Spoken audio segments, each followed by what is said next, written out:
എല്ലാ പ്രിയപ്പെട്ട വിദ്യാർത്ഥി സുഹൃത്തുക്കൾക്കും ഓൺലൈൻ ക്ലാസ്സിലേക്ക് ഒരിക്കൽ കൂടി സ്വാഗതം.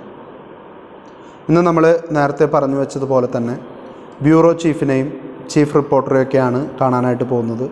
നമ്മൾ കഴിഞ്ഞ ക്ലാസ്സിലെ എഡിറ്റോറിയൽ ഡിപ്പാർട്ട്മെൻറ്റിനെ കുറിച്ചിട്ടായിരുന്നു ചർച്ച ചെയ്തിരുന്നത്.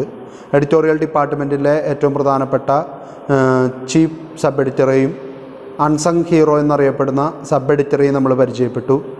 ഇന്ന് നമ്മൾ അടുത്ത സെക്ഷനിലേക്കാണ് പോകുന്നത്. റിപ്പോർട്ടിംഗ് സെക്ഷൻ്റെ ഭാഗമായിട്ടുള്ള ബ്യൂറോ ചീഫ് ആരാണെന്നും ബ്യൂറോ ചീഫിൻ്റെ ഉത്തരവാദിത്തം എന്താണെന്നുള്ളതാണ് നമ്മളിനി കാണാനായിട്ട് പോകുന്നത്. A news bureau is N office four gathering or distributing news. The term is often used to indicate geographic location. For example, Kozhikode Bureau refers to given news operations office in Kozhikode. Bureau എന്ന് പറയുന്നത് ആ ഒരു എഡീഷനെയാണ്, ആ ഒരു ഓഫീസിനെയാണ്. ഇപ്പോൾ Thrissur edition എന്ന് പറഞ്ഞാൽ, അല്ലെങ്കിൽ തൃശ്ശൂർ ബ്യൂറോ എന്ന് പറഞ്ഞാൽ ഇക്കണ്ടവാര്യർ റൂട്ടിലുള്ള മനോരമയുടെ ഓഫീസാണ് മലയാള മനോരമയെ സംബന്ധിച്ചിടത്തോളം തൃശ്ശൂർ ബ്യൂറോ എന്ന് പറയുന്നത്. അപ്പോൾ ആ ഒരു ഓഫീസിൻ്റെ ഇൻചാർജായിട്ടുള്ള ന്യൂസ് ഡെസിമിനേഷൻ കളക്ഷന് വേണ്ടിയിട്ടും അതിൻ്റെ ഡിസ്ട്രിബ്യൂഷന് വേണ്ടിയിട്ടും ഉള്ള ആൾക്കാരുടെ ഒരു ടീമിൻ്റെ ലീഡറാണ് ഈ പറയുന്ന bureau chief. The person in charge of a news bureau is often called the bureau chief. ആരാണോ ആ ബ്യൂറോയുടെ ഹെഡ്, അയാളാണ് ബ്യൂറോ ചീഫ് എന്നറിയപ്പെടുന്നത്. Bureau chief works at a satellite offices, often in locations far from the newspaper's headquarters. ചില സമയങ്ങളിൽ news പേപ്പറിൻ്റെ head ക്വാർട്ടേഴ്സിൽ തന്നെ ഇരുന്നിട്ട് വർക്ക് ചെയ്യണമെന്ന് യാതൊരു നിർബന്ധമില്ല. ബ്യൂറോ ചീഫ് പല സ്ഥലങ്ങളിൽ നിന്നും അല്ലെങ്കിൽ പല മേഖലകളിൽ നിന്ന് ഇതിനെ നിയന്ത്രിച്ചുകൊണ്ടിരിക്കുന്നുണ്ടായിരിക്കും. He or she coordinates the news gathering operation assigned to the bureau and handed over to the reports to the news desk. നമ്മളുടെ ബ്യൂറോയുടെ കീഴിൽ റിപ്പോർട്ട് ചെയ്യപ്പെടേണ്ട വാർത്തകൾ ഏതൊക്കെയെന്ന് തീരുമാനിച്ച് അതിന് വേണ്ട ആളുകളെ അസൈൻ ചെയ്ത് അവർ ആ മേഖലയിലേക്ക് അല്ലെങ്കിൽ ആ ഒരു പെർട്ടിക്കുലർ ഇവൻറ്റിലേക്ക് ഡൈവേർട്ട് ചെയ്തതിന് ശേഷമാണ് ബ്യൂറോ ചീഫ് അദ്ദേഹത്തിൻ്റെ മറ്റ് പ്രവർത്തനങ്ങളിൽ ഏർപ്പെടുന്നത്. The editing of the news is done at the desk under the leadership of a news editor. അത് നമ്മൾ നേരത്തെ പറഞ്ഞാണ്, ന്യൂസ് എഡിറ്ററുടെ കീഴിലാണ് എഡിറ്റിംഗ് പ്രോസസ്സൊക്കെ നടക്കുക. ബ്യൂറോ ചീഫിനെ സംബന്ധിച്ചിടത്തോളം ന്യൂസുകൾ പല വാരിയസ് പാർട്സിൽ നിന്ന് കളക്ട് ചെയ്ത് ബ്യൂറോയിലേക്ക് എത്തിക്കുക എന്നുള്ള ഉത്തരവാദിത്തം മാത്രമേ ഉള്ളൂ. A single news company such as Malayala Manorama or Mathrubhumi may use a single bureau and office staff for the different subsidiaries to save money and space and to ensure the availability of necessary services. ചില സമയങ്ങളിൽ എല്ലാത്തിനും വേണ്ട ആൾക്കാർ single ബ്യൂറോയുടെ കീഴിൽ തന്നെ പ്രവർത്തിക്കും. അവരുടെ പത്രം ഇറങ്ങാനായാലും അവരുടെ ചാനലിൽ ന്യൂസ് ഇറങ്ങാനായാലും അതിൻ്റെ ബ്യൂറോ ചീഫ് സെയിം ആൾ തന്നെയായിരിക്കും, ഒറ്റ ആൾ തന്നെയായിരിക്കും. അദ്ദേഹത്തിൻ്റെ കീഴിൽ രണ്ട് വിഭാഗത്തിലേക്ക് വേണ്ടതും കളക്ട് ചെയ്യപ്പെടും. കളക്ട് ചെയ്തതിന് ശേഷം രണ്ടിലേക്കുള്ളത് കൊടുക്കും. അവിടെ വെച്ച് അത് പേപ്പറിൻ്റെ രൂപത്തിലേക്കുള്ളത് തന്നെ ആക്കണമെങ്കിൽ അങ്ങനെ ആക്കും. ടെലിവിഷനിൽ കൊടുക്കാനുള്ള വാർത്തയാക്കണമെങ്കിൽ ആ രീതിയിലേക്ക് അതിനെ എഡിറ്റ് ചെയ്ത് അതിൻ്റെ സബ് എഡിറ്റേഴ്സ് മാറ്റിയെടുക്കും. While bureau chief and editors tend to have the same education and experience, the primary difference between these two type of journalist is where the journalist works. Bureau chief as head of the reporting team largely operate outside the newspaper office while editors usually work in house. ഈ bureau ചീഫിനെ സംബന്ധിച്ചിടത്തോളം ഇവരെ എന്നും ഓഫീസിൽ വന്നിരിക്കുകയോ ഇത്ര time ഉണ്ടായിരിക്കണമെന്നോ നിർബന്ധമൊന്നുമില്ല. അവർക്ക് എവിടെ നിന്ന് വേണമെങ്കിലും ഓപ്പറേറ്റ് ചെയ്യാം. പക്ഷേ ന്യൂസ് കളക്ഷൻ ഒരെണ്ണം പോലും വിട്ടുപോകാത്ത രീതിയിൽ നടത്താനായിട്ട് സാധിക്കണമെന്ന് മാത്രം. ഇപ്പോൾ ഞാൻ ബ്യൂറോ ചീഫായിരിക്കുന്ന ബ്യൂറോയുടെ കീഴിൽ നടന്നൊരു വാർത്ത എനിക്ക് റിപ്പോർട്ട് ചെയ്യാൻ പറ്റിയില്ല എന്നുണ്ടെങ്കിൽ, അങ്ങനെ വന്നാൽ അതെൻ്റെ പരാജയമാണെന്ന് ഞാൻ മനസ്സിലാക്കേണ്ടി വരികയും ചെയ്യും. ഒപ്പം തന്നെ വേറെന്താ പ്രശ്നം ഉണ്ടാവുക? മറ്റൊരു പ്രശ്നം എന്ന് പറയുന്നത് അതിൻ്റെ പേരിൽ ഞാൻ എൻ്റെ സീനിയേഴ്സിനോട് മറുപടി കൊടുക്കേണ്ടതായിട്ട് വരും. വീട്ടിലിരുന്നൊക്കെ എനിക്ക് വർക്ക് ചെയ്യാം, അവരെ അങ്ങോട്ട് അസൈൻ ചെയ്യൂ. 3 പേര് കളക്ടറേറ്റിലേക്ക് പോകൂ, 2 പേര് കോടതിയിലേക്ക് പോകൂ, ഇന്ന് വിഖ്യാതമായൊരു കേസിൻ്റെ വിധി വരാനുണ്ട്, അപ്പോൾ അവിടെ നിന്ന് നമുക്ക് എന്തെങ്കിലുമൊക്കെ കിട്ടാനുണ്ട്. ഇങ്ങനെ പറഞ്ഞ് എല്ലാവരെയും കൃത്യമായിട്ട് അങ്ങോട്ടും ഇങ്ങോട്ടും റിപ്പോർട്ടേഴ്സിനെ ഡീവിയേറ്റ് ചെയ്ത് കൊടുക്കേണ്ട അല്ലെങ്കിൽ അതിനു വേണ്ട മാർഗനിർദ്ദേശം കൊടുക്കേണ്ട ഉത്തരവാദിത്തം ബ്യൂറോ ചീഫിൻ്റെയാണ്. A bureau chief may be responsible for one city or a district or responsible for multiple cities and districts. Bureau chief must curate, report and file a selection of news stories from their base of operations and hand them over to their newspaper's home office. Depending on the size of the paper and the bureau chief might work alone or oversee a staff. അപ്പോൾ ഇവിടെ ഇദ്ദേഹത്തിൻ്റെ ഉത്തരവാദിത്തം എന്ന് പറയുന്നത് ചിലപ്പോൾ ഒരു ജില്ലയായിരിക്കും, ചിലപ്പോൾ ഒരു പർട്ടിക്കുലർ ഏരിയ ആയിരിക്കും. അയാൾക്ക് കിട്ടിയിട്ടുള്ള ഏരിയയെ കൃത്യമായിട്ട് അനലൈസ് ചെയ്ത് അതിൽ വേണ്ട കാര്യങ്ങളെ എത്തിക്കാൻ അദ്ദേഹത്തിന് പറ്റിയില്ലെങ്കിൽ അത് അദ്ദേഹത്തിൻ്റെ പരാജയമായിട്ടാണ് കണക്കാക്കപ്പെടുക. അങ്ങനെ സംഭവിക്കാതിരിക്കണമെങ്കിൽ അദ്ദേഹം അതിൽ വളരെയധികം ശ്രദ്ധ ചെലുത്തേണ്ടതായിട്ട് വരും. Traditional news media, particularly television news channels and newspapers, have cut the number and size of the news bureau in recent years for several reasons. They face declining profitability due to increasing competition from internet news sources and therefore have less money to spend on news gathering. പല പത്രങ്ങളും ചില news ചാനലുകളൊക്കെ അവരുടെ സ്റ്റാഫിൻ്റെ എണ്ണം ക്രമാതീതമായിട്ട് വെട്ടിക്കുറയ്ക്കുന്നതായിട്ട് കാണുന്നുണ്ട്. പ്രത്യേകിച്ച് ഇങ്ങനെ കൂടുതൽ bureaus ഉണ്ടാവുന്നത് ഒഴിവാക്കാനായിട്ട് ശ്രമിക്കുന്നുണ്ട്. ഇങ്ങനെ ശ്രമിക്കുന്നതിൻ്റെ പ്രധാന കാരണം എന്ന് പറയുന്നത് അവർക്ക് അതിൻ്റെ പേരിൽ വരുന്ന വലിയ ധനനഷ്ടമാണ്. കാരണം ഇതൊരു സാധാരണക്കാരനെ കൊണ്ട് ചെയ്യിക്കാൻ പറ്റിയ ഒരു നിസാരമായിട്ടുള്ളൊരു വർക്കല്ല. അപ്പോൾ അതുകൊണ്ട് തന്നെ അതിൽ വളരെയധികം ശ്രദ്ധ ആർക്കുണ്ടായിരിക്കണം? നമ്മളീ പറയുന്ന ബ്യൂറോ ചീഫിനുണ്ടായിരിക്കണം. അതുകൊണ്ട് വളരെ സീനിയറായിട്ടുള്ള ഒരു വ്യക്തിയെ കൊണ്ടായിരിക്കും എന്ത് തന്നെയായാലും ഇത്തരത്തിലുള്ള കാര്യങ്ങളൊക്കെ തന്നെ ചെയ്യിക്കുക. അതുകൊണ്ട് അദ്ദേഹം അതിൽ വളരെയധികം ശ്രദ്ധ ചെലുത്തേണ്ടതായിട്ട് വരും. അപ്പോൾ എക്സ്പീരിയൻസ്ഡ് ആകുമ്പോൾ അദ്ദേഹത്തിന് കൂടുതൽ പൈസ കൊടുക്കേണ്ടി വരും. അപ്പോൾ ബ്യൂറോസിൻ്റെ എണ്ണം കുറച്ചാൽ ഒരു ബ്യൂറോയിൽ നിന്ന് തന്നെ 2-3 ബ്യൂറോയ്ക്ക് തുല്യമായിട്ടുള്ള ഏരിയയിൽ നിന്നുള്ള വാർത്ത കളക്ട് ചെയ്യാൻ ഇവർക്ക് പറ്റിക്കഴിഞ്ഞാൽ അപ്പോൾ പിന്നെ പ്രശ്നമില്ലല്ലോ. കാരണം വാർത്തകൾ എത്തുന്നുണ്ട് കൃത്യമായിട്ട് എന്നുള്ള രീതിയിലേക്ക് വന്നു കഴിഞ്ഞാൽ പിന്നെ കൂടുതലായിട്ടൊന്നും ആലോചിക്കേണ്ട കാര്യമില്ല. അപ്പോൾ ബ്യൂറോസിൻ്റെ എണ്ണം കുറഞ്ഞാലും കാര്യങ്ങൾ നടന്നു പോവും എന്നുള്ളതാണ് ഏറ്റവും വലിയ പ്രത്യേകത. നെക്സ്റ്റ് ചീഫ് റിപ്പോർട്ടറാണ്. നമ്മൾ നേരത്തെ പറഞ്ഞ പോലെ ബ്യൂറോ ചീഫിന് താഴെ ന്യൂസ് എഡിറ്റർ ഉണ്ട് എന്ന് പറഞ്ഞ പോലെ തന്നെയാണ് ഇവിടെ ചീഫ് റിപ്പോർട്ടർ ഉണ്ട്. ഇവരെയൊക്കെ നിയന്ത്രിക്കാനായിട്ട് ന്യൂസ് എഡിറ്ററെ പോലെയല്ല, ചീഫ് സബ് എഡിറ്ററെ പോലെ ഇവിടെ ചീഫ് റിപ്പോർട്ടർ ഉണ്ട്. എന്താണ് ചീഫ് റിപ്പോർട്ടറിൻ്റെ ഉത്തരവാദിത്തം എന്ന് നോക്കാം. Chief reporter plays an important role in the newspaper reporting since he or she is the in charge of all reporters in a given edition of newspaper. അപ്പോൾ തൃശ്ശൂർ എഡിഷനിലുള്ള എല്ലാ റിപ്പോർട്ടേഴ്സിൻ്റെയും ലീഡറും ക്യാപ്റ്റനും ഒക്കെ ഇദ്ദേഹമായിരിക്കും. ഈ പറയുന്ന ചീഫ് റിപ്പോർട്ടറായിരിക്കും. അദ്ദേഹത്തിനാണ് ഇവരുടെ ഡ്യൂട്ടി. ഇപ്പോൾ ഞാൻ ബ്യൂറോ ചീഫ് റിപ്പോർട്ടറാണ്, നിങ്ങളെല്ലാവരും എൻ്റെ കീഴിൽ വർക്ക് ചെയ്യുന്ന റിപ്പോർട്ടിംഗ് സ്റ്റാഫാണ്. അപ്പോൾ നിങ്ങളുടെ ഡ്യൂട്ടി എന്താണെന്ന് ഞാനാണ് അസൈൻ ചെയ്യേണ്ടത്. എനിക്ക് പറയാം, ഇപ്പോൾ ബ്യൂറോ ചീഫ് എന്നോട് പറയും, ബ്യൂറോ ചീഫ് എനിക്ക് നിർദ്ദേശം തരും, ഇങ്ങനെയൊക്കെ ചെയ്യിക്കൂ, ഇവിടേക്കൊക്കെ ആൾക്കാരെ വിടൂ, ആ ലൊക്കാലിറ്റിയിൽ നിന്നുള്ള വാർത്ത എടുക്കൂ എന്നൊക്കെ നമ്മളോട് വിളിച്ച് പറയും. അപ്പോൾ എൻ്റെ കയ്യിൽ കുറേ പേരുണ്ട്. ഇപ്പോൾ എൻ്റെ മുമ്പിലിരിക്കുന്ന നിങ്ങളെല്ലാവരും എൻ്റെ റിപ്പോർട്ടേഴ്സ് ആണെന്ന് വിചാരിക്കും. സ്മിയോ ഉണ്ട്, അനുശ്രീ ഹരിദാസ് ഉണ്ട്, അശ്വതി ഉണ്ട്, എമിലിൻ ഉണ്ട്, മറുവയുണ്ട്. എല്ലാവരെയും കൂട്ടിച്ചേർത്തിട്ട് ഞാൻ വിളിച്ചിട്ട് പറയും. അപ്പോൾ സ്മിയോന് സ്പോർട്സിൽ താല്പര്യം ഉണ്ടെന്ന് വിചാരിച്ചു. അപ്പം ഞാൻ സ്മിയോനോട് പറയും, സ്മിയോ പോയിട്ട് കോർപ്പറേഷൻ സ്റ്റേഡിയത്തിൽ ഒരു കളി നടക്കുന്നുണ്ട്, അതിൻ്റെ ഒരു റിപ്പോർട്ട് ഉണ്ടാക്കിയിട്ട് കൊണ്ടുവരൂ എന്ന് പറയും. സ്മിയോ ആ കളി കാണാൻ പോവും. ജേർണലിസ്റ്റിൻ്റെ ടാഗ് ഉണ്ടെങ്കിൽ അത് കാണിച്ചു കൊടുക്കുമ്പോൾ ഫ്രീ ആയിട്ട് കടത്തി വിടും. കളി മുഴുവൻ ഇരുന്ന് കാണും, റിപ്പോർട്ട് എഴുതിക്കൊണ്ട് സ്മിയോ തിരിച്ചു വരും. അതേസമയം അശ്വതിയെ സംബന്ധിച്ചിടത്തോളം ആൾക്ക് ഡാൻസും പാട്ടൊക്കെ അത്യാവശ്യം അറിയാവുന്നതാണ്.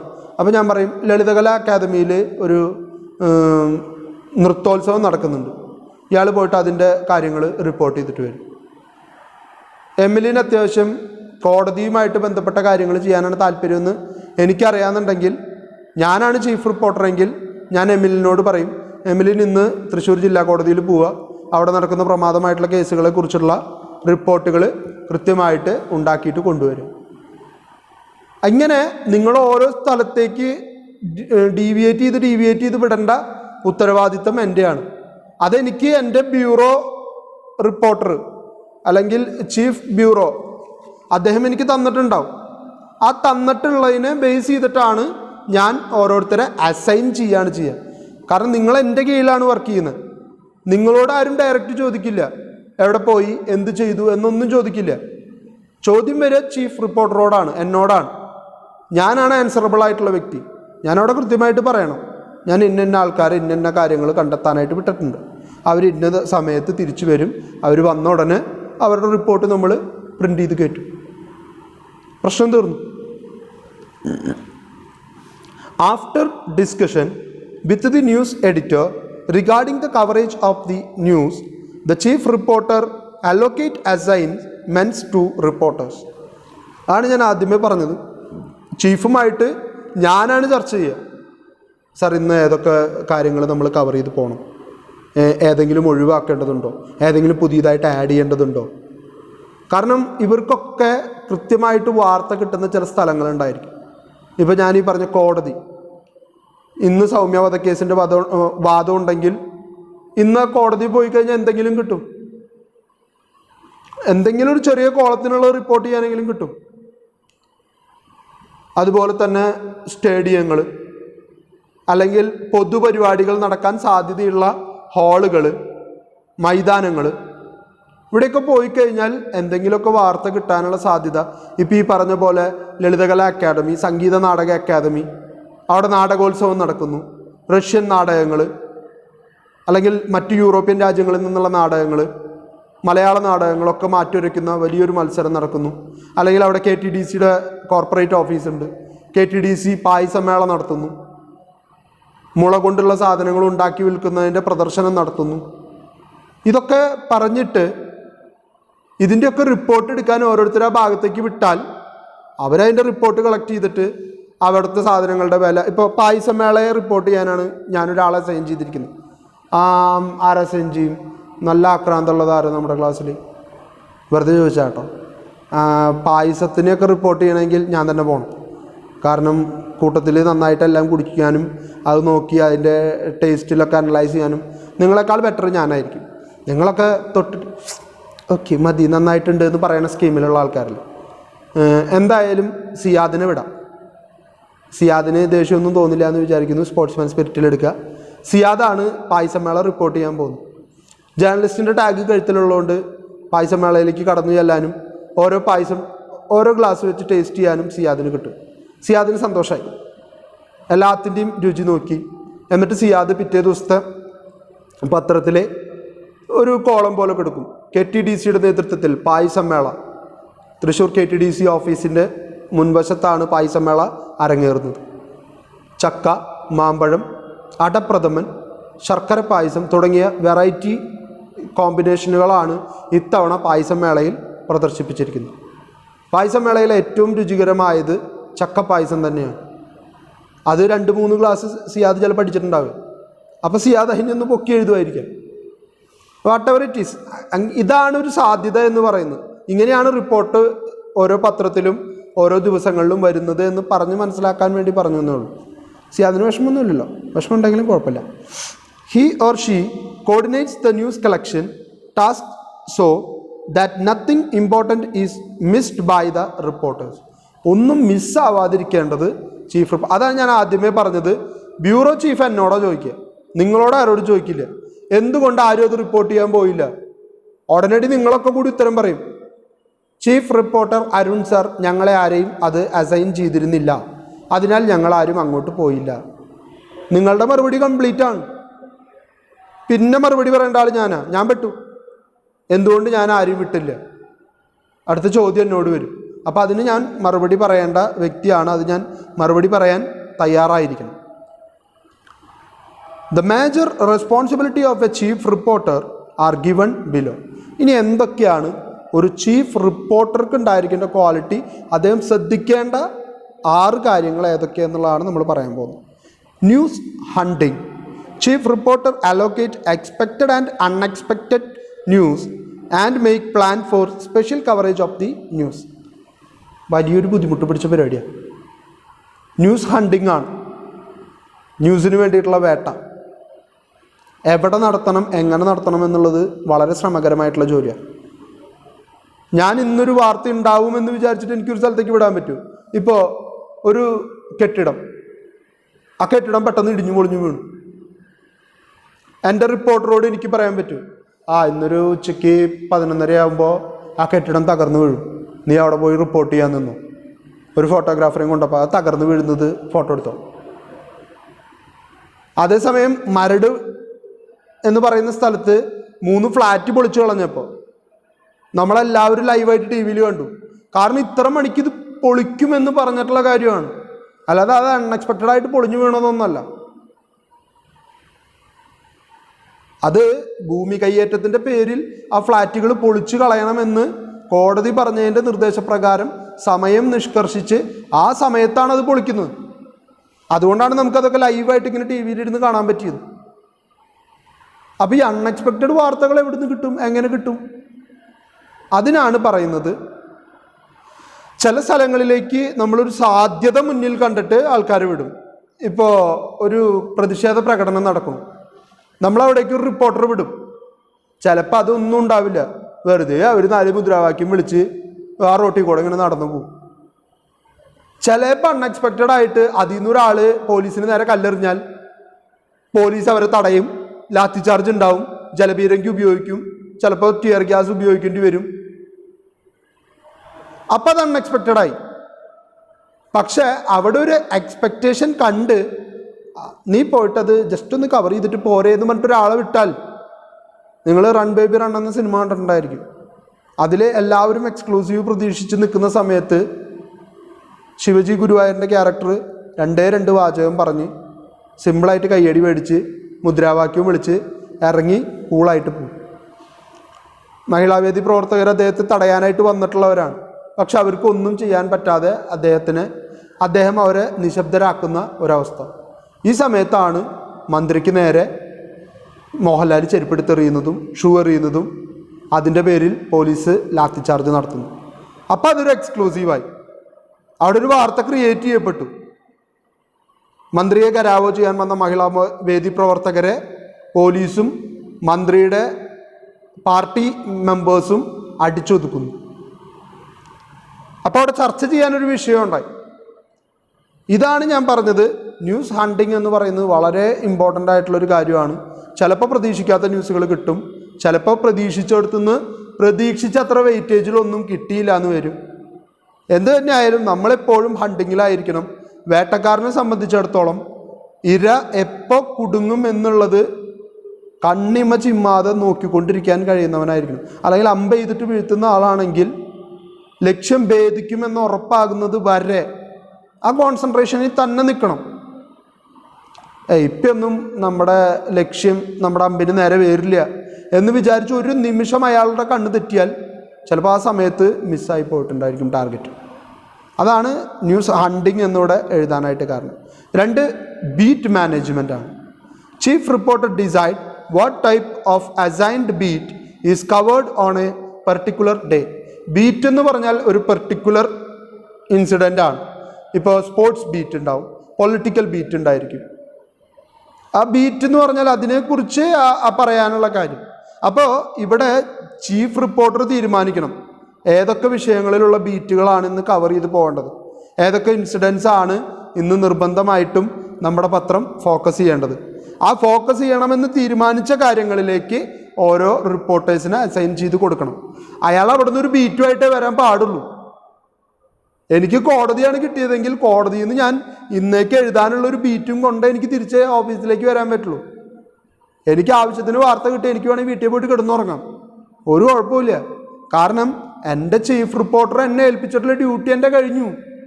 ആവശ്യമുള്ള വാർത്ത തയ്യാറായി, അത് മെയിൽ ചെയ്ത് കൊടുക്കുക, അല്ലെങ്കിൽ ടൈപ്പ് ചെയ്തിട്ട് ഫോണിൽ വാട്സപ്പ് ചെയ്ത് കൊടുത്താൽ പോയി കിടന്നുറങ്ങി ഭാര്യയുടെ കൂടെ സിനിമയ്ക്ക് പോവുകയോ എന്ത് വേണമെങ്കിൽ എനിക്ക് ചെയ്യാം, ഒരു പ്രശ്നമില്ല. പക്ഷെ അവിടെ നിന്നൊരു ബീറ്റ് മാനേജ് ചെയ്യുന്നത് ചീഫ് റിപ്പോർട്ടറാണ്. അവിടെ നിന്ന് എന്തെങ്കിലും കിട്ടിയാലേ എനിക്ക് പോകാൻ പറ്റുള്ളൂ. സപ്പോസ് എനിക്കൊന്നും കിട്ടിയില്ലെങ്കിൽ കിട്ടണ വരെ ഞാൻ അവിടെ നിൽക്കേണ്ടി വരും. ഇതാണ് വ്യത്യാസം എന്ന് പറയുന്നത്. Administrative function. Chief reporter does the work of planning, organising, staffing and supervising since he or she is the head of the reporting department. Plan ചെയ്യണം കൃത്യമായിട്ട്. നമ്മുടെ കയ്യിൽ എത്ര റിപ്പോർട്ടേഴ്സ് ഉണ്ട്, അതിൽ ഇത്ര ആൾക്കാർ ഇങ്ങനെയൊക്കെ അയച്ചു കഴിഞ്ഞാൽ പിന്നെ അൺഎക്സ്പെക്റ്റഡ് ആയിട്ട് കിട്ടുന്നത് റിപ്പോർട്ട് ചെയ്യാൻ നമ്മുടെ കയ്യിൽ ബാക്കി ആൾക്കാരുണ്ടോ? അങ്ങനെ അൺഎക്സ്പെക്റ്റഡ് ആയിട്ടൊന്നും വന്നില്ലെങ്കിൽ അവരെ കൊണ്ട് എന്ത് ചെയ്യിക്കാൻ പറ്റും? അപ്പോൾ വല്ല സയൻസ് ടെക്നോളജി ആയിട്ട് റിലേറ്റഡ് ആയിട്ടുള്ള പുതിയ ഫോണിൻ്റെ കടന്നുവരവിനെ കുറിച്ചിട്ടൊക്കെ ചിലപ്പോൾ അവരോട് നിങ്ങൾ ഇൻ്റർനെറ്റിൽ സെർച്ച് ചെയ്ത് ഒരു ടോപ്പിക് ഉണ്ടാക്കി കൊണ്ടുവരൂ എന്ന് പറയും. അപ്പോൾ ഷവോമി പുതിയ ഫോൺ അവതരിപ്പിക്കാൻ പോകുന്നു, അല്ലെങ്കിൽ സാംസങ്ങിൻ്റെ ഏറ്റവും ലേറ്റസ്റ്റ് മോഡൽ ഇറങ്ങാൻ പോകുന്നു, ഇങ്ങനെയുള്ള എന്തെങ്കിലും ഒരു വാർത്ത അവർ കൊണ്ടുവരും. കാരണം ഒരെണ്ണെങ്കിലും റിപ്പോർട്ട് നമ്മുടെ നിർബന്ധമായിട്ടും കൊടുത്തിരിക്കണം. അത്രയും സ്റ്റാഫിന് വെച്ചിട്ടുള്ളത് അത്രയും റിപ്പോർട്ടുകൾ നമുക്ക് നിർബന്ധമായിട്ട് കിട്ടാൻ വേണ്ടിയിട്ടാണ്. എന്നാൽ അതിനേക്കാൾ പ്രാധാന്യമുള്ള സ്വർണ്ണവിലയിൽ വന്നിടിവ് സാമ്പത്തികം പേജിലോ വ്യാപാരം പേജിലോ നമുക്കതിടാം. അതിനെക്കുറിച്ചൊരു ഫീച്ചർ ഉണ്ടാക്കിയാൽ മതി, അല്ലെങ്കിൽ ഒരു സ്റ്റോറി ഉണ്ടാക്കിയാൽ മതി. കഴിഞ്ഞ മാസം വരെ സ്വർണത്തിന് ഇത്ര രൂപയായിരുന്നു വില, ഇന്ന ദിവസമാണ് വലിയ രീതിയിലുള്ള മുന്നേറ്റം ഉണ്ടായത്, അതിനുശേഷം സ്വർണം 40,000 പോയി നിൽക്കുകയും ഇന്ന് പവന് 1300 രൂപ കുറഞ്ഞ് 38,700 എത്തുകയും ചെയ്തു എന്നൊക്കെ പറഞ്ഞു കഴിഞ്ഞാൽ വായിക്കാൻ ആളുണ്ടാവും. ചില സമയത്ത് കാണാറില്ലേ, സബോളയുടെ വില കുത്തനെ ഉയർന്നു, ചുവന്നുള്ളി കിലോ 300 രൂപയിലേക്ക് എന്നൊക്കെ പറഞ്ഞിട്ട് വരാറുണ്ട്. നമ്മൾ പത്രം വായിക്കണം കേട്ടോ, എന്നാലേ ഇതൊക്കെ അറിയുള്ളൂ. അതൊരു വലിയ പ്രശ്നമാണ്. എനിവേ, അദ്ദേഹമാണ് അതിനെ പ്ലാൻ ചെയ്യേണ്ടത്, അത് ഓർഗനൈസ് ചെയ്യണം. ഒപ്പം തന്നെ സ്റ്റാഫിനെയൊക്കെ വിട്ടുകൊടുത്ത് സ്റ്റാഫിങ് കൃത്യമായിട്ട് നടത്തണം. ഒപ്പം സൂപ്പർവൈസ് ചെയ്യണം. ഇത് കൃത്യമായിട്ട് നടക്കുന്നുണ്ടോ എന്ന് നോക്കണ്ടേ. ഒരു പ്രോഗ്രാം ഏൽപ്പിച്ചുകൊണ്ട് മാത്രം കാര്യമായില്ലല്ലോ, അതിൻ്റെ A to Z കാര്യങ്ങൾ നടന്നു പോകുന്നുണ്ടെന്ന് ഉറപ്പുവരുത്തേണ്ട ഉത്തരവാദിത്വം അദ്ദേഹത്തിൻ്റെയാണ്. ഫോർത്ത് ഫങ്ഷൻ എന്ന് പറയുന്നത് special reporting. Special reporting such as depth reporting, investigating reporting, development reporting, crime reporting and court reporting are coordinated by chief reporter. Chief റിപ്പോർട്ടർക്ക് ന്യൂസ് കിട്ടാൻ സാധ്യതയുള്ള ചില ഏരിയകളാണ്. ഇപ്പോൾ ചില സമയങ്ങളിൽ മോട്ടോർ വെഹിക്കിൾ ഡിപ്പാർട്ട്മെൻറ്റിലേക്ക് പോകാനായിട്ട് പറയും റിപ്പോർട്ടറോട്. എന്തുട്ട് ചെയ്യുക അവിടെ പോയിട്ട്? അവിടെ നിന്ന് എങ്ങനെ ഒരു വാർത്ത കിട്ടുക? അപ്പോൾ അദ്ദേഹം ചിലപ്പോൾ ആക്സിഡൻസിൻ്റെ കണക്കുകൾ എടുക്കും, എന്നിട്ട് ഒരു റിപ്പോർട്ട് തയ്യാറാക്കും. കഴിഞ്ഞ വർഷം കേരളത്തിൽ റോഡ് അപകടങ്ങളിൽ മരിച്ചത് ഇത്രയും പേർ, എന്നിട്ട് ആ വാർത്തയിൽ കൃത്യമായിട്ട് ഡീറ്റെയിൽ ചെയ്യും. ഇത്ര അപകടങ്ങൾ നടന്നു, ഇത്ര ബൈക്കുകൾ ആക്സിഡൻറ്റിൽ പെട്ടു, ഇത്ര കാറുകൾ ആക്സിഡൻറ്റിൽ പെട്ടു, ഇത്ര പേര് ഡയറക്റ്റ് സ്പോട്ടിൽ മരിച്ചു, ഇത്ര പേര് ഗുരുതരമായിട്ടുള്ള പരിക്കുകൾ സംഭവിച്ചു, റോഡിൻ്റെ നിലവാരമില്ലായ്മ ഒരു കാരണമാണ്, സീറ്റ് ബെൽറ്റ്, ഹെൽമെറ്റ് മുതലായവ ഉപയോഗിക്കാതിരുന്നതും കാരണമായിട്ട് ചൂണ്ടിക്കാണിക്കപ്പെടുന്നു. ഇങ്ങനെയൊക്കെ പറഞ്ഞ് നമ്മൾ അതിനൊരു റിപ്പോർട്ടാക്കി മാറ്റും. അതുപോലെ എന്നെ ഒരു ഓഡിറ്റോറിയത്തിലേക്ക് വിട്ടു, അല്ലെങ്കിൽ എന്നെ ഒരു ഗ്രൗണ്ടിലേക്ക് വിട്ടു. അവിടെ ആകെ നടക്കുന്നത് ഒരേ ഒരു ഗെയിം മാത്രമാണ്. ഫുട്ബോൾ ഒരെണ്ണം നടക്കുന്നുണ്ട്, 2 ലോക്കൽ ടീമുകൾ തമ്മിലുള്ളൊരു കളി. ഇന്ന ട്രോഫിയുടെ ഭാഗമായിട്ട് ഇന്ന സ്ഥലങ്ങൾ തമ്മിൽ ഏറ്റുമുട്ടി, ഇന്ന സ്ഥലം ഇത്ര ഗോളിന് കളി വിജയിച്ചു. സമ്മാനദാനം മേയർ വന്ന് നടത്തി, അല്ലെങ്കിൽ പഞ്ചായത്ത് പ്രസിഡന്റ് നടത്തി, ആരായാലും വിഷയമല്ല. അപ്പോൾ ഇത് ന്യൂസ് റിപ്പോർട്ടർ അല്ലെങ്കിൽ ചീഫ് റിപ്പോർട്ടർ അതിന് കൃത്യമായിട്ട് കോർഡിനേറ്റ് ചെയ്ത് കൊണ്ടുപോകണം. ഇൻവെസ്റ്റിഗേറ്റീവ് ആയിട്ടുള്ളത് ക്രൈം റിപ്പോർട്ടുകൾ 24 ഡോക്ടർ അരുൺ അവതരിപ്പിക്കുന്ന പ്രോഗ്രാമുകൾ നിങ്ങൾ കണ്ടിട്ടുണ്ടായിരിക്കും. കുറ്റവും നീതിയും, എന്തോ എനിക്ക് കൃത്യമായിട്ട് പേരറിയില്ല. ഒരു ക്രൈം നടന്നു കഴിഞ്ഞാൽ അതിനെ 24 അവരുടേതായിട്ടുള്ള രീതിയിൽ വിശകലനം ചെയ്യുന്ന ഒരു പ്രോഗ്രാം. അപ്പോൾ അതും ഒരു ഇൻവെസ്റ്റിഗേറ്റീവ് ജേർണലിസത്തിൻ്റെ ക്രൈം റിപ്പോർട്ടിങ്ങിൻ്റെ മറ്റൊരു രീതിയാണ്. Coordination with chief and executive editor holds discussion with chief and executive editor regarding coverage of news. അത് ആദ്യമേ ചെയ്തിടേണ്ട കാര്യമാണ്. ചീഫ് റിപ്പോർട്ടർ ആദ്യം ഇവരെ പോയി കാണണം, എന്നിട്ട് ഇവരോട് സംസാരിക്കണം. സാർ, നമ്മൾ ഏതൊക്കെ മേഖല കൈകാര്യം ചെയ്യണം, ഏതിലൊക്കെയുള്ള ന്യൂസുകൾ നമുക്ക് കൊടുക്കാൻ പറ്റും, അല്ലെങ്കിൽ ഏതെങ്കിലും നമ്മൾ കവർ ചെയ്യേണ്ടാത്തതുണ്ടോ, അതായത് നമ്മുടെ പത്രത്തിന് സ്പെഷ്യൽ ഇൻട്രസ്റ്റ് ഉള്ള മാറ്റി വെക്കേണ്ട വല്ല സ്റ്റോറീസ് ഉണ്ടോ, ഇതൊക്കെ ആദ്യമേ തീരുമാനിക്കപ്പെടണം. എന്നാൽ മാത്രമേ അതിനനുസരിച്ച് ഇദ്ദേഹത്തിന് പ്ലാൻ ചെയ്ത് അസൈൻ ചെയ്ത ആൾക്കാരെ അങ്ങോട്ട് വിടാനായിട്ട് പറ്റുള്ളൂ. കമ്പാരിറ്റീവ് സ്റ്റഡി ഓഫ് കോമ്പറ്റീറ്റേഴ്സ്, അത് വലിയൊരു കാര്യമാണ്. Chief reporter analyse the works of the competitors and be aware of their activities. The comparison with competitors give space four further improvement of reporting. നമ്മൾ എപ്പോഴും ചീഫ് റിപ്പോർട്ടർ സ്വന്തം പത്രം വായിച്ചുകൊണ്ടിരുന്നിട്ട് മാത്രം കാര്യമില്ല. അദ്ദേഹം മറ്റു പത്രങ്ങളാണ് കൂടുതൽ നോക്കേണ്ടത്. കാരണം നമ്മളുമായിട്ട് കോമ്പീറ്റ് ചെയ്യുന്നവർ എന്ത് പുതുമയാണ് അവതരിപ്പിക്കാൻ ശ്രമിക്കുന്നത്, അല്ലെങ്കിൽ എന്തെങ്കിലും ഒരു സ്പെഷ്യാലിറ്റി അവർ കാണിക്കുന്നുണ്ടെങ്കിൽ അത് മനസ്സിലാക്കി ആ ഇമ്പ്രൂവ്മെൻറ്റ് നമ്മളുടെ പത്രത്തിൽ കൊണ്ടുവന്നാൽ അത് എത്രത്തോളം ഇഫക്റ്റീവാക്കി മാറ്റാൻ പറ്റും എന്നുള്ള തിരിച്ചറിവിനെയാണ് നമ്മളീ പറയുന്ന എന്താ പറയുക കമ്പാരിറ്റീവ് സ്റ്റഡി ഓഫ് കോമ്പറ്റീറ്റേഴ്സ് എന്നതുകൊണ്ട് ഉദ്ദേശിക്കുന്നു. ഇനി ഇവിടെ profile of journalist in India 2006 എന്ന് പറഞ്ഞിട്ട് ഒരു ബോക്സ് കോളം കൊടുത്തിട്ടുണ്ട്. What is the social economic and class background of journalist in India?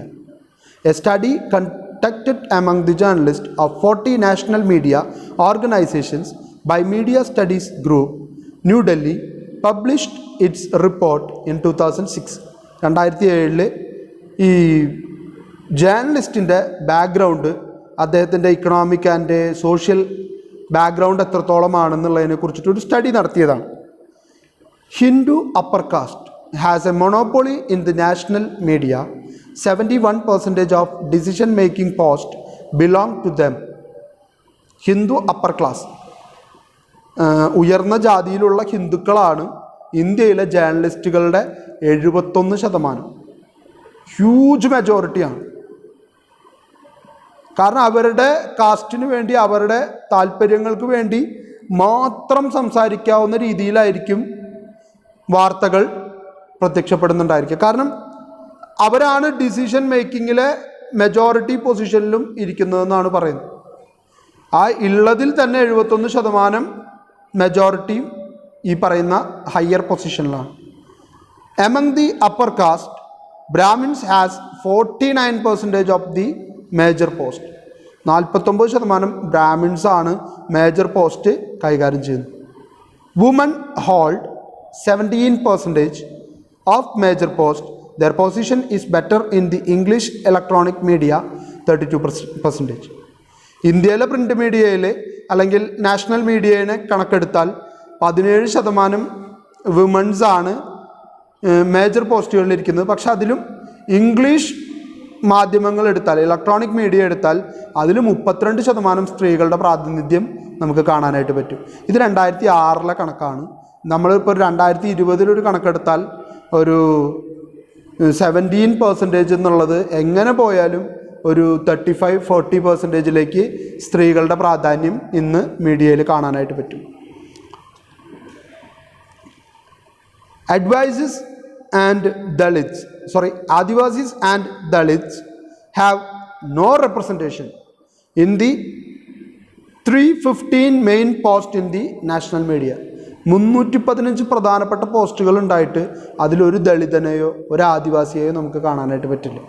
കാരണം മീഡിയ എന്ന് പറയുന്നത് എഡ്യൂക്കേറ്റഡ് ആയിട്ടുള്ള ആളുകളുടെ ഉപകാരത്തിന് വേണ്ടിയിട്ടുള്ളതാണ്. കാരണം എഡ്യൂക്കേഷൻ കുറഞ്ഞ ആൾക്കാർ മീഡിയയെ അത്ര അങ്ങോട്ട് കണ്ട് ഉപകാരപ്രദമാക്കാൻ ശ്രമിക്കില്ല എന്നുള്ളത് കൊണ്ടാണ്. പക്ഷേ അതൊരു വലിയ സിംറ്റമാണ് കാണിക്കുന്നത്. താഴ്ന്നു കിടക്കുന്ന വിഭാഗങ്ങളെ ഉയർത്തിക്കൊണ്ടുവരാനുള്ള ഒരു പ്രവണതകളും നമ്മുടെ നാട്ടിൽ ഉണ്ടാകുന്നില്ല എന്നുകൂടി അതിൽ നിന്ന് മനസ്സിലാക്കേണ്ടി വരും. OBC, other backward cast, shares is 4% of the major post. ഭാഗ്യം, ആരും ഇല്ലാത്ത അവസ്ഥയിൽ 4% ഈ പറയുന്ന OBC കാസ്റ്റിൽ നിന്നും ആളുകളെ മാധ്യമങ്ങളിലേക്ക് റിക്രൂട്ട് ചെയ്തിട്ടുണ്ട്, അല്ലെങ്കിൽ മേജർ പോസ്റ്റുകളിലേക്ക് റിക്രൂട്ട് ചെയ്തിട്ടുണ്ട്. Muslims have 3% while they constitute 13.4% of the population. അവരാകെ പോപ്പുലേഷൻ്റെ 13.4% ഉള്ളൂ. അതിൽ 3% എന്തിലേക്കുണ്ട്?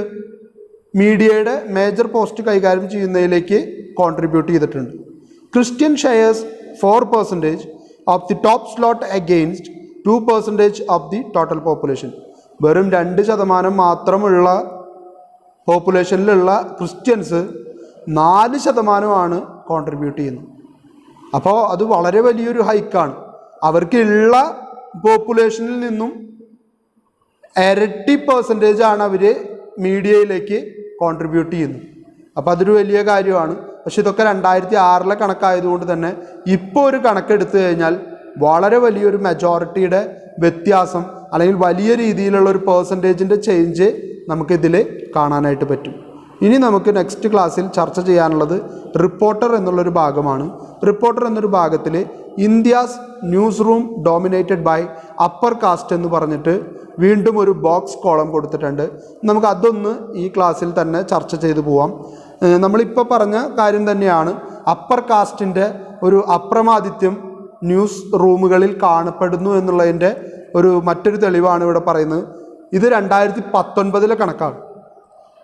India's newsroom dominated by upper caste.